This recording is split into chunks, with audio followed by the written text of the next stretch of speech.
Hello दोस्तों, स्वागत है आपका अपने YouTube चैनल आजादी रे एकेडमी में। देखिए साथियों, आज भी हम लोग जो है डिस्काउंट पढ़ेंगे और आप लोग अगर मेरी पहली पार्ट नहीं देखे हैं डिस्काउंट को तो आप लोग उसको प्लेलिस्ट में या फिर मेरे डिस्क्रिप्शन बॉक्स में जाकर उसमें देख सकते हैं डिस्काउंट में। देखिए साथियों, आज आप लोगों का जो है अब बहुत ही कम समय बचा हुआ है, तो आप लोग जो है ज्यादा से ज्यादा मेहनत करिए और यहाँ पे जो भी चीजें पढ़ाया जाता है उसको जो है पूरा आप लोग नोट्स उसको तैयार करते जाइएगा। वो आप लोगों के एग्जाम के लिए काफी हेल्पफुल होगा।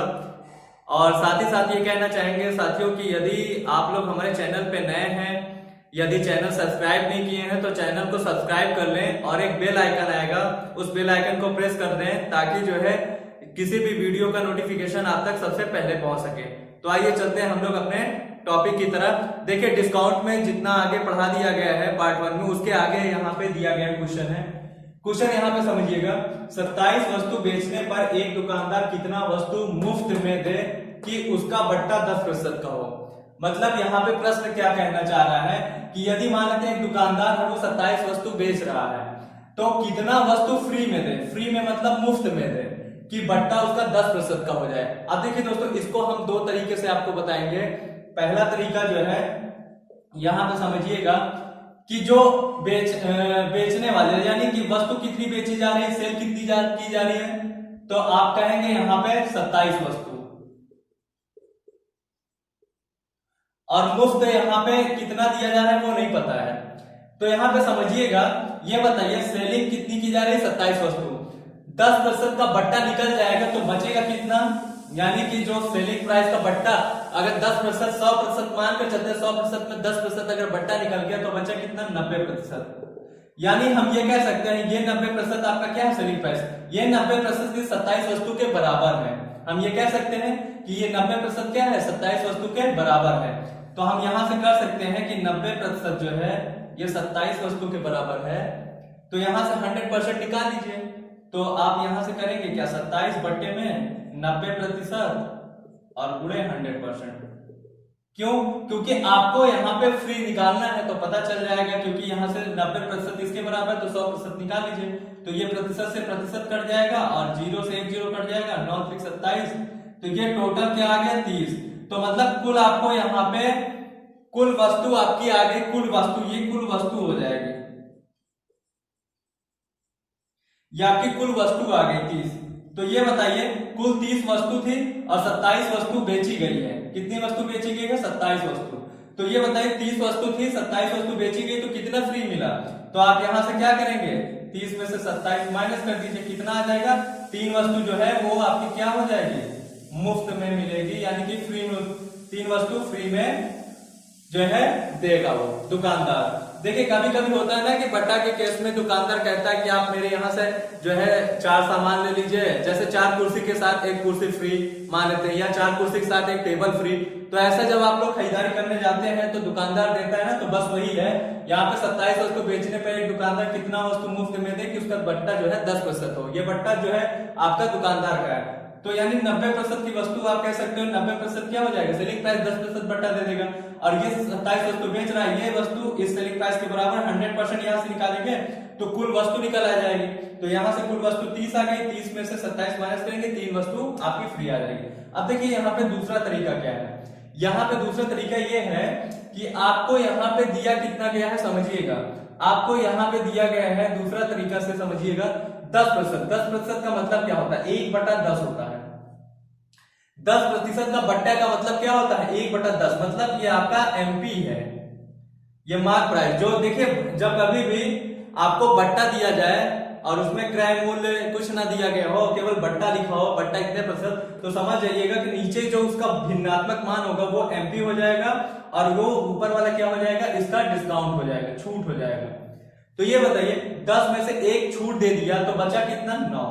समझिएगा मेरी बात, 10 में से 1 छूट दे दिया तो बचा कितना, 9, और ये 9 अब हो गया है सेलिंग प्राइस। और नीचे कितना है, 10 है, नीचे ऊपर 9 है नीचे 10 है। अब ये बताइए आपको यहाँ से सेलिंग प्राइस ये आपका 9 आ गया है और एमपी आपका कितना आ गया, ये सेलिंग प्राइस का हो गया और ये एमपी का हो गया, ये अनुपातिक मान में आ गया 9:10। अब ये देखिए 27 वस्तु बेचा जा रही है, ऊपर सेलिंग है, तो 9 जो है बराबर 27 के, मतलब 9 का मान कह सकते हो क्या है 27 है। तो कितना गुना बढ़ाया गया 3 गुना। तो यहां से भी आप क्या कर सकते हैं, इसको 3 गुना कर सकते हैं। 10 टाइम कितना हो जाएगा 30। अब देखिए 30 वस्तु आपकी एमपी हो गई, यानी 30 वस्तु आपका मार्क में आ गया और आपका सेलिंग में कितनी वस्तु आ गई 27। तो यहां से कितना आपका ज्यादा है तो 3 वस्तु, यही 3 वस्तु आपकी फ्री में मिलेगी। तो ये आपका आंसर हो गया। तो दूसरा तरीका ये है और सबसे आसान तरीका है, आप क्या करिए इसको अनुपातिक मान से निकाल लीजिए। चलिए आइए देखते हैं। आइए साथियों हम लोग जो है नेक्स्ट क्वेश्चन की तरफ चलते हैं। देखिए क्वेश्चन आपके एग्जाम में इस तरह से भी दिया जा सकता है। देखिए अच्छा क्वेश्चन है, एक व्यापारी 18 रुपए दर्जन की दर से पेंसिल बेचता है। एक व्यक्ति 1 दर्जन पेंसिल खरीदता है और व्यापारी इतनी खरीद पर उसे एक अतिरिक्त पेंसिल मुफ्त में देता है। तो बताइए ग्राहक को कितने प्रतिशत का लाभ हुआ। देखिए यहाँ पे प्रतिशत लाभ निकालना है आपको, बट्टा नहीं निकालना है। तो पहले देखिए इसको दो तरीके से बताएंगे, एक बेसिक तरीका बताएंगे आपको जो कि आसान रहेगा वो भी, और फिर उसके बाद भी और शॉर्ट तरीका बताएंगे। देखिएगा यहाँ पे जो आपको दिया गया है वो 1 दर्जन यानी 12 पेंसिल, आपको 12 पेंसिल का जो है कॉस्ट दिया गया है। 12 पेंसिल का कॉस्ट कितना है आपका 18 रुपए यहाँ पे दिया गया है। तो अब यहाँ से 12 पेंसिल का दाम 18 रुपए दिया गया है, तो आप यहाँ से एक पेंसिल का दाम निकाल सकते हैं। कितना हो जाएगा 18 बटे में 12, भाग देंगे कितना आ जाएगा 1.5 रुपए आएगा, यानी एक पेंसिल का दाम कितना है 1.5 रुपए है। तो ये बताइए ग्राहक कितना पेंसिल ले गया है, ग्राहक 1 दर्जन पेंसिल ले गया है, तो ग्राहक तो 18 रुपए चुकाएगा ना, लेकिन दुकानदार 1 दर्जन पेंसिल की खरीद पर एक अतिरिक्त पेंसिल देता है। तो मतलब ग्राहक कितनी पेंसिल ले जाता है, तो आप कहेंगे ग्राहक जो है वो 13 पेंसिल ले जाता है। कितनी पेंसिल ले जाता है, कुल 13 पेंसिल। 12 पेंसिल ले जाता है, एक पेंसिल ज्यादा ले जाता है, 13 पेंसिल, और एक पेंसिल का दाम 1.5 रुपए, तो 13 पेंसिल का दाम कितना हो जाएगा, तो आप कहेंगे यहां से 19.5, कितना आ जाएगा 19.5 रुपए। ये 13 पेंसिल का ग्राहक, ठीक है, जो ग्राहक ले जा रहा है, तो 13 पेंसिल का दाम आ गया। अब ये बताइए 13 पेंसिल का दाम इतना है और 12 पेंसिल का दाम इतना है, तो ये मार्क प्राइस है, ये ग्राहक के लिए कॉस्ट प्राइस और दुकानदार के लिए सेलिंग प्राइस। तो ये यहां से निकाल दीजिए इसका, यहाँ पे कितना रुपए का फायदा हुआ, तो यहां से आप कहेंगे 1.5 रुपए का फायदा हुआ। 19.5 में 18 को माइनस करेंगे 1.5 रुपए का फायदा आएगा। अब बूढ़े आपको निकालना क्या है, प्रतिशत लाभ निकालना है, तो 1.5 रुपए का फायदा होगा और 100% यहां से निकाल लीजिए। और अपान में देखिएगा, समझिएगा अपान में आपको रखना क्या है, यहाँ पे क्रय मूल्य रखना है। तो दुकानदार का क्रय मूल्य कितना होगा, क्योंकि दुकानदार 1 दर्जन ही पेंसिल खरीदता है, तो 1 दर्जन पेंसिल तो कॉस्ट 18 रुपए दिया, तो दुकानदार तो 18 रुपए ही चुकाएगा ना, तो उसको नीचे रखिएगा, इसको मत रखिएगा, ये मार्क प्राइस है, क्योंकि एक अतिरिक्त पेंसिल जुड़ गई है इसमें, और जब मुफ्त पेंसिल इसमें जुड़ गई है तो 13 हो चुकी है, तो ये आपका मार्क प्राइस निकल के आएगा। तो इसको नहीं रखना है, क्योंकि प्रतिशत, अगर यहाँ पे दुकानदार का प्रतिशत छूट निकालना होता तब इसको आप यहाँ नीचे रख सकते थे, लेकिन लाभ प्रतिशत लाभ पूछा गया तो आप ग्राहक के क्रय मूल्य को रखेंगे यहाँ नीचे। अब देखिए यहाँ एक दशमलव, इसको हटाएंगे तो यहाँ से 1 जीरो कट जाएगा और ये दशमलव हट जाएगा। अब देखिए 3 छंग 18 और 3 पंचे 15 और कट रहा है, हाँ 2 तिहाई 6 और 2 पंचे 10, कितना आ गया 5 पचा 25 बटे में 3, काटेंगे कितना आ जाएगा 3 8 24, 8 से 1/3 प्रतिशत का क्या आ जाएगा प्रॉफिट आ जाएगा, यही आपका आंसर हो जाएगा। तो एक तरीका तो ये हो जाएगा आपका 8 से 1/3 प्रतिशत का लाभ आ जाएगा, तो एक तरीका ये हो गया। अब दूसरा तरीका यहाँ पे समझिएगा, देखिए इसको एक तरीके से और कर सकते हैं, यहाँ पे आसान है। देखिए दुकानदार और यहाँ लिख लीजिए ग्राहक, देखिएगा समझिएगा। ये बताइए दुकानदार ने कुल कितनी वस्तु बेची, तो दुकानदार ने 1 दर्जन पेंसिल बेची थी और एक अतिरिक्त पेंसिल दी थी, तो 13 पेंसिल दी थी, ठीक है। और ग्राहक जो है वो 12 पेंसिल का दाम चुकाता है, ग्राहक जो है 12 पेंसिल का दाम चुकाता है, तो यहां से दुकानदार ग्राहक को कितने पेंसिल एक्स्ट्रा दिया, 1 पेंसिल, समझिएगा। लेकिन आपको पूछा गया है प्रतिशत लाभ निकालना है, तो ये बताइए दुकानदार 13 वस्तु देता है और ग्राहक 12 वस्तु का केवल पैसा देता है, तो 12 वस्तु का पैसा देता है, तो 12 वस्तु को क्या करिए नीचे रखिए, क्यों, क्योंकि ग्राहक का तभी तो प्रॉफिट निकलेगा, कितना है प्रॉफिट आ रहा है, तो यहाँ पे ग्राहक का जो है वस्तु नीचे रखा जाएगा। फिर उसके बाद इसका 100% निकाल लीजिए, 4 तिहाई 12, 4 दूनी 8, 4 पंजे 20, 25 बटे में 3 आ जाएगा, 8 से ही 1/3 प्रतिशत का प्रॉफिट, यही आपका आंसर हो जाएगा। तो देखिए ये बिल्कुल आसान है, बस आपको समझना है कि यहाँ पे जब प्रॉफिट परसेंट निकालना हो या लॉस परसेंट, तो उस केस में जो ग्राहक का कुल वस्तु होगा, मतलब ग्राहक की जो वस्तु चुकाई गई मूल्य होगा, केवल उतने ही वस्तु को आपको नीचे रखना होगा, क्योंकि ग्राहक ने 12 वस्तु का ही मूल्य चुकाया है और दुकानदार ने 13 वस्तु का दिया था, 13 वस्तु दिया था, तो एक वस्तु क्या हुआ, फायदा मिला जो है ग्राहक को।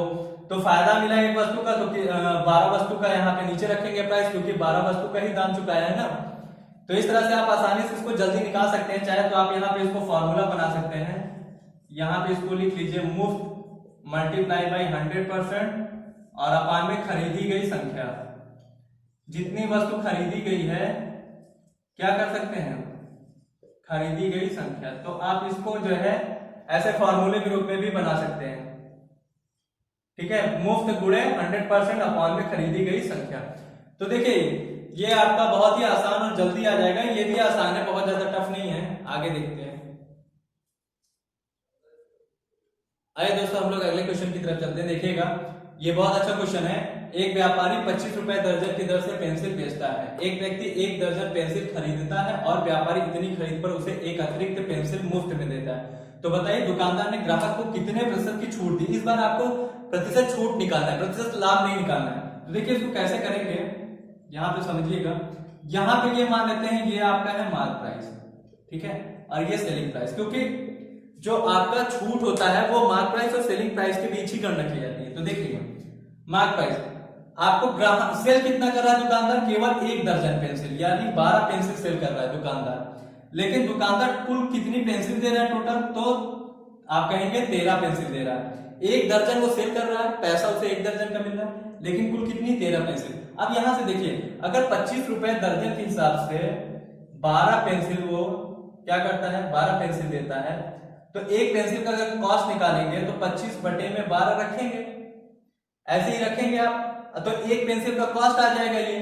अब देखिए एक पेंसिल का कॉस्ट अगर आ गया यहाँ पे, एक पेंसिल का प्राइस, तो अब एक पेंसिल का प्राइस यहाँ भी मल्टीप्लाई करेंगे, ये 12 पेंसिल है, और यहाँ भी मल्टीप्लाई करेंगे। मतलब मेरा ये कहने का कि एक पेंसिल का प्राइस यहाँ भी और एक पेंसिल का 13 पेंसिल का प्राइस यहाँ भी मल्टीप्लाई करेंगे, तो इसका कोई फर्क नहीं पड़ेगा। क्यों, क्योंकि दोनों तरफ है, ये कट जाएगा, इसलिए इसको लिखने की कोई जरूरत ही नहीं है कि हम एक पेंसिल का जो है प्राइस इसमें सेलिंग जितना बेचा गया उतने और मार्क प्राइस में मल्टीप्लाई करें। सीधा आप यहां से ये भी समझ सकते हैं, ये 13 रुपए आ गए, 12 रुपए आ गया, क्योंकि दोनों अनुपातिक मान है तो कट जाएंगे ना, इधर से 25 बटे 12, इधर 25 बटे 12, दोनों तरफ कट जाएंगे। अब देखिए मार्क प्राइस और ये सेलिंग प्राइस निकला है, यहाँ पे कितने की छूट दी गई है, तो आप कहेंगे 1 की, तो 1 की छूट दी गई है, लेकिन आपको नीचे क्या रखना पड़ेगा, 13 रखना पड़ेगा। क्यों, क्योंकि छूट के केस में मार्क प्राइस कहाँ होता है, नीचे होता है, अपॉन में, तो 13 रखिए और इसका 100% निकाल लीजिए। तो 100% निकालेंगे तो आपको प्रतिशत छूट निकल जाएगा, तो कितना आ जाएगा। अब देखिए 13 सत्ते 91, 7 सही 9 बटे 13 प्रतिशत की क्या आ जाएगी, छूट आ जाएगी। आपका यही आंसर हो जाएगा। अब देखिए ये छूट के केस में 7 सही 9 बटे क्या आ गया, 13 आ गया है, 13% की छूट। अगर यहीं पे प्रतिशत लाभ पूछता तब आपको क्या करना होता, 12 नीचे रखना होता है। क्यों, क्योंकि ग्राहक जो है 12 वस्तु ही खरीद के दे गया है, 12 वस्तु का ही पैसा चुकाता है। तो यहाँ प्रतिशत लाभ नहीं पूछा गया है, छूट पूछा गया है, तो छूट के केस में क्या करना पड़ेगा, आपको मार्क प्राइस नीचे रखना पड़ेगा। तो देखिए कितना आसान है, बस थोड़ा सा समझना है आपको बस। आइए दोस्तों इसी में एक क्वेश्चन और देख लेते हैं। देखिए एक व्यापारी 40 रुपए दर्जन की दर से पेंसिल बेचता है। एक व्यक्ति 2 दर्जन पेंसिल खरीदता है और व्यापारी इतनी खरीद पर उसे 6 अतिरिक्त पेंसिल मुफ्त में देता है। तो बताइए दुकानदार ने ग्राहक को कितने प्रतिशत की छूट दी। अब देखिए फिर से वही छूट निकालना है, तो आप वैसे ही करेंगे, मार्क प्राइस और सेलिंग प्राइस का अनुपातिक मान से कर लीजिए। अब देखिए यहाँ पे दुकानदार जो है कुल कितनी वस्तु बेच रहा है, तो दुकानदार जो है 40 रुपए के हिसाब से 2 दर्जन का मतलब 12 दूनी 24, एक दर्जन में 12 पेंसिल होती है, तो 12 दूनी 24 और 24 और 6 30, तो कुल आपकी 30 वस्तु बेच रहा है। ठीक है, कुल आपकी 30 वस्तु है और बेच कितना रहा है, कुल 30 वस्तु है मार्क प्राइस, और बेच कितना रहा है, बेच केवल 2 दर्जन ही पेंसिल यानी 24। समझिएगा क्या कर रहा है, 24 ही, 30 वस्तु कुल है, 24 बेच रहा है। तो यहां से देखिए मार्क प्राइस सेलिंग प्राइस निकाल लीजिए। तो यहां से आप देखिए इसको और छोटा कर लीजिए, 15 और ये हो जाएगा 12, 2 से काटिए। अब फिर 3 से भी कट जाएगा, 3 पचे 15 और 3 चौको 12, यानी 5:4 आ गया। तो कितना आया, 1 पे छूट आया। और किससे आया, छूट निकालना है तो 5 क्या करना पड़ेगा, नीचे रखना पड़ेगा। और इसका क्या निकाल लीजिए, 100% निकाल लीजिए। तो ये हो जाएगा 5 दूनी 10, कितना आ जाएगा, 20% की छूट आ जाएगी। यही आपका क्या हो जाएगा, आंसर हो जाएगा। तो देखिए आपका बहुत ही जल्दी और तुरंत ही मिनटों में, सेकेंडों में आंसर आ जाता है। तो देखिए आप लोग एग्जाम में ऐसे ही करके आइएगा, ठीक है, ज्यादा समय वेस्ट ना करिएगा। आइए देखते हैं दोस्तों, अगले क्वेश्चन की तरफ चलते हैं। देखिए ये क्वेश्चन बिल्कुल उससे अलग है। एक दुकानदार प्रत्येक 4 वस्तु खरीदने पर एक वस्तु मुफ्त में देता है और 10% अतिरिक्त बट्टा देता है, तो समतुल्य बट्टा क्या होगा। अब देखिए समतुल्य बट्टा में यहाँ पे एक क्वेश्चन और आ गया है, तो देखिएगा इसको समझने की कोशिश करिएगा। इसको भी आपको 2 तरीके से मैं बताता हूं और दोनों तरीके में जो आपको अच्छा लगे उससे आप कर सकते एग्जाम में। देखिएगा यहाँ पे समझने की कोशिश करिएगा कि ये बताइए, पहले ही यहाँ पे देखिए पहला छूट निकाल लीजिए। यहाँ पे एक तरह से कह सकते हैं 2 छूट मिलेगी, क्योंकि 4 वस्तु देखिएगा, सेलिंग प्राइस और मार्क प्राइस। देखिए एक दुकानदार है, 4 वस्तु खरीदने पर एक वस्तु मुफ्त में देता है, मतलब बेचता वो 4 वस्तु है, लेकिन एक वस्तु मुफ्त में देगा कब, जब 4 वस्तु कोई खरीदेगा। तो 4 वस्तु बेचेगा, एक मुफ्त में देगा, तो ये कितना हो जाएगा, 4 + 1 यानी कितना आ जाएगा, ये आ जाएगा 5। भाई मार्क प्राइस 5 हो जाएगा ना, 5 वस्तु हो जाएगा, और ये कितना, 4 वस्तु, ठीक है। 4 वस्तु आपको बेचता है और एक मुफ्त में देता है, तो कुल कितनी वस्तु आ जाएगी, 5। तो 5 ही आपका मार्क हो जाएगा, मार्क प्राइस का, ठीक है। और सेलिंग प्राइस की कितनी वस्तु हो जाएगी, 4 वस्तु। अब एक बात बताइए, 10% अगर अतिरिक्त बट्टा दे देता है, तो ये बताइए 10% छूट दे देगा, तो यहाँ पे तो छूट नहीं निकालेंगे, 10% छूट दे देगा, तो आपका 100% में 10% छूट निकल गया, तो 90% क्या बचेगा, वो सेलिंग प्राइस होगा। तो 4 का 90% ही क्या है, इसके अनुपातिक मान के बराबर है। 5:4 का 90% ही क्या है, इसके बराबर, क्योंकि 4 का 90% निकालेंगे तो ये विक्रय मूल्य है 4 का, मतलब वस्तु का, और ये आपका 90% क्या गया, विक्रय मूल्य। तो 90% यहाँ निकाल लीजिए, तो 90% सिंबल हटाएंगे तो क्या होगा, 5 में 100 हो जाएगा। अब यहाँ से सॉल्व कर लीजिए, 1 0 से 1 0 कट गया, 2 दूना 4 और 2 पंजे 10, ये इधर जाएगा, 5 5 25 और 2 9 18। कितना यहाँ से छूट मिली आप देख सकते हैं। अब ये रुपए में मान आ गया, यहाँ से कितना छूट मिलेगी, तो आप कहेंगे 15 में से 8 जाएगा 7, कितना आ जाएगा 7, तो ये आपका आ जाएगा 7 छूट आ जाएगी, और गुणे में 100%, क्योंकि छूट प्रतिशत निकालना है। और अपान में कितना रखेंगे, 25, क्यों 25 क्यों रखेंगे, क्योंकि मार्क प्राइस छूट निकालना है ना, समतुल्य बट्टा, तो 25 नीचे रखेंगे। 25 चौको 100, कितना आ जाएगा, 4 7 28%, तो ये समतुल्य बट्टा आपका कितना आ गया, 28%। तो एक तरीका तो ये है, आप इससे निकाल सकते हैं इस तरह से। अब दूसरा तरीका देखिए, आपकी कुल वस्तु है 5, 4 सेल की गई है, ठीक है। पहला छूट यहां से आप निकाल लीजिए कि कितना प्रतिशत पहला छूट मिला है, तो फर्स्ट छूट आप यहां से निकाल लीजिए, तो ये आ जाएगा 1/5 नीचे आ जाएगा और गुणे में 100%, तो ये आ जाएगा 5 दूनी 10, तो पहला आ जाएगा, पहला छूट आ जाएगा 20% का छूट पहला, और दूसरा छूट दिया गया है 10%, तो ये क्रमागत छूट हो गया। एक 20% आया, 5 वस्तु, कुल 5 वस्तु, 4 वस्तु बेचेगा, तो 5 वस्तु है यहाँ पे, कुल 4 वस्तु बेचेगा, तो एक वस्तु छूट पे मिल गई। अब यहाँ पे एक वस्तु छूट मिल जाएगी, तो अपान में 5, यहाँ से पहला प्रतिशत निकाल लीजिए, पहला प्रतिशत छूट कितना हो जाएगा, तो आप कहेंगे यहाँ से 20% की छूट, और दूसरा 10 अतिरिक्त और बट्टा दे रहा 10%, तो आप वहां पे मैंने फॉर्मूला बताया था x + y - x × y/100, इसी में रख लीजिए। तो पहला छूट 20% है, दूसरा छूट आपका अतिरिक्त बट्टा 10% है, तो इसको इसी में फिट कर दीजिए। यहाँ से आ जाएगा 20 + 10 - 20 × 10/100, 1 0 से 1 0 कट गया, और ये 20 10 30 - 2 का 2, कितना आ जाएगा 28%। तो ये आपका समतुल्य बट्टा निकल के आ गया। तो 28%, चाहे आप इससे निकाल सकते हैं।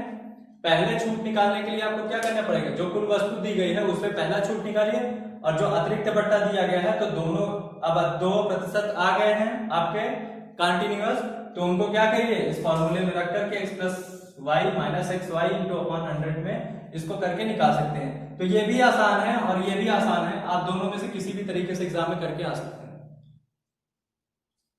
साथियों हम लोग जो है एक अंतिम और लास्ट क्वेश्चन यहाँ पे और कर लेते हैं। देखिए एक दुकानदार अपनी वस्तु के अंकित मूल्य पर 20% बट्टा देता है और प्रत्येक 20 वस्तु खरीदने पर 5 वस्तु मुफ्त में देता है, तो समतुल्य बट्टा क्या है। अब देखिए यहाँ पे भी समतुल्य बट्टा ही पूछा गया है, क्वेश्चन सेम है दोस्तों, बस थोड़ा सा घुमाया गया है। क्वेश्चन वही है, दुकानदार अपने वस्तु के अंकित मूल्य पर 20% बट्टा देता है। तो ये पहला बट्टा हो गया। और 20 वस्तु खरीदने पर 5 वस्तु मुफ्त में देता है। तो आप दोनों तरीके से कर सकते हैं। यहाँ पे देखिए कुल यहाँ पे कितनी वस्तु है समझिएगा, ये एमपी और ये सेलिंग प्राइस, ठीक है। सेल कितना कर रहा है, 20 वस्तु, 20 वस्तु सेल कर रहा है, लेकिन कुल है कितनी वस्तु, 20 ये 5 वस्तु ये। तो ये हो जाएगा एमपी का मार्क प्राइस की 25 वस्तु और सेलिंग प्राइस की 20 वस्तु। यहाँ पे हम मान कर ये भी चल सकते हैं, यहाँ पे रुपए में दिया गया है, मान लेते हैं एक वस्तु का दाम 1 रुपए है, तो 20 वस्तु का दाम 20 रुपए हो जाएगा। 25 वस्तु, कुल 25 वस्तु बेच रहा है तो 25 वस्तु दे रहा है तो 25 रुपए हो जाएगा। ऐसा भी निकाल सकते हैं। तो यहाँ से देखिएगा, और 20% का बट्टा दे रहा है, अगर 20% का यहाँ पे बट्टा दे रहा है तो बचेगा कितना, 80%। तो ये 80% किसका होगा, ये सेलिंग प्राइस का हो जाएगा। तो बस यहाँ से निकाल लीजिए। ये देखिए 20 पंजे 100 और 5 से इसको काटेंगे, 16 पंजे 80। तो ये देखिए 25 अनुपात 16 आ गया। तो कितना यहां से छूट दिया, तो आप कहेंगे 9 का किस पे 25, क्यों छूट नीचे रखेंगे एमपी को, और यहाँ पे 100% निकाल देंगे। 25 चौको 100, कितना आ गया आपका, ये आ जाएगा 36% की छूट। यही क्या हो जाएगा, आंसर हो जाएगा। तो 36% की छूट आ जाएगी। अब दूसरे तरीके से भी आप कर सकते हैं। यहां से देखिए दूसरे तरीके में, ये तो आपका डायरेक्ट एक ही बार में आ जाएगा, समतुल्य बट्टा छूट निकल आएगा। अब यहाँ पे देखिए आपको यहाँ पे दिया गया है कुल वस्तु, यहाँ पे देखिएगा कुल आपको कितनी वस्तु यहाँ पे दी गई है, बेची गई है 20, और यहाँ पे कुल कितनी दी गई है 25। तो यहाँ से पहला जो है आप यहाँ से छूट निकाल सकते हैं, पहला छूट। तो फर्स्ट छूट आप यहाँ से निकाल जाएंगे, कितना आ जाएगा, ये हो जाएगा 5/25 और गुणे 100%। तो ये हो जाएगा 25 चौको 100, 4 पंजे 20। तो पहला छूट 20% का आ गया, और दूसरा छूट कितना दिया है, ये भी 20% का दिया है।